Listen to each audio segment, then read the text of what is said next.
بسم اللہ الرحمن الرحیم۔ السلام علیکم ورحمۃ اللہ وبرکاتہ۔ پیارے طلبہ، کیسے ہیں آپ؟ امید کرتا ہوں آپ سب خیریت سے ہوں گے۔ آج ہم انشاءاللہ لیکچر نمبر 15 میں پہلی نظم حمد کے شعر نمبر 4 کی تشریح کریں گے۔ شعر پڑھ کے سنا رہا ہوں۔ جچتا نہیں نظروں میں یا خلت سلطانی، جچتا نہیں نظروں میں یا خلت سلطانی، کملی میں مگن اپنی رہتا ہے گدا تیرا۔ اس میں جو مشکل الفاظ ہیں وہ پہلا ہے جچنا، اچھا لگنا، پسند آنا۔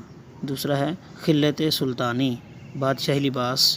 تیسرا ہے کملی، جس کے معنی کمبل یا درویشانہ لباس۔ چوتھا لفظ ہے مگن، جس کے معنی محو یا کھویا ہوا۔ پانچواں لفظ ہے گدا، جس کے معنی فقیر۔ اس کا مفہوم دیکھیں بیٹا، درویش اپنے پھٹے پرانے لباس میں بھی خوش اور مطمئن رہتا ہے۔ اس کی نظر میں بادشاہی لباس کی کوئی وقت اور حیثیت نہیں ہوتی۔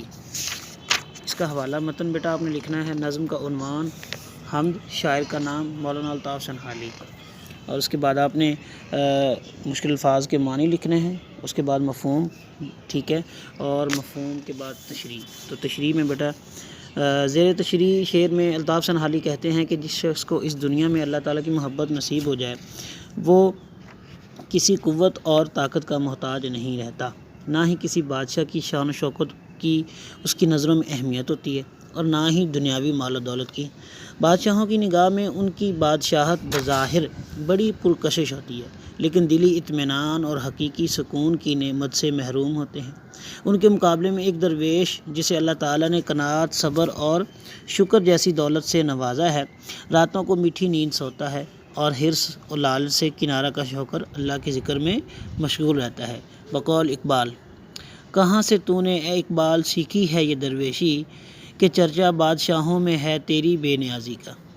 دراصل جب انسان اپنے مقام کو پہچان لے، اسے اپنے رب کی پہچان نصیب ہو جائے اور اس بات کا یقین ہو جائے کہ کائنات کا مالک رب العالمین ہے جو سارے جہاں کی حفاظت اور پرورش کرتا ہے، پھر دنیا کے کسی شخص یا بادشاہ کا ظاہری وقار اس کی نظروں میں کوئی وقت نہیں رکھتا، کیونکہ اللہ رب العزت اسے دل کا غنا عطا فرما دیتے ہیں۔ اس کے پاس بظاہر مال و دولت قلیل ہی کیوں نہ ہو، لیکن اس کا دل قناعت سے بھرپور اور پرسکون ہوتا ہے۔ دل کا جو سکون اللہ سے محبت کرنے والے فقیروں کو نصیب ہوتا ہے، ان بادشاہوں کے نصیب میں کہاں؟ بقول شاعر، ان کی نظر میں شوکت جچتی نہیں کسی کی، آنکھوں میں بس رہا ہے جن کی جلال تیرا۔ اللہ تعالیٰ سے محبت رکھنے والے یہ درویش دنیا میں ملنے والی ہر آزمائش کو اپنے لیے نعمت سمجھتے ہیں اور اس آزمائش پر پورا اترنے کی کوشش کرتے ہیں۔ اللہ تعالیٰ کی رضا ان کے لیے سب سے بڑی نیکی ہوتی ہے اور اسے دونوں جہاں کی کامیابی اور کامرانی سمجھتے ہیں۔ بیٹا یہ شعر جو ہے نا، آپ نے اسی طریقے سے جو تشریح ہے اس کو یاد کرنا ہے۔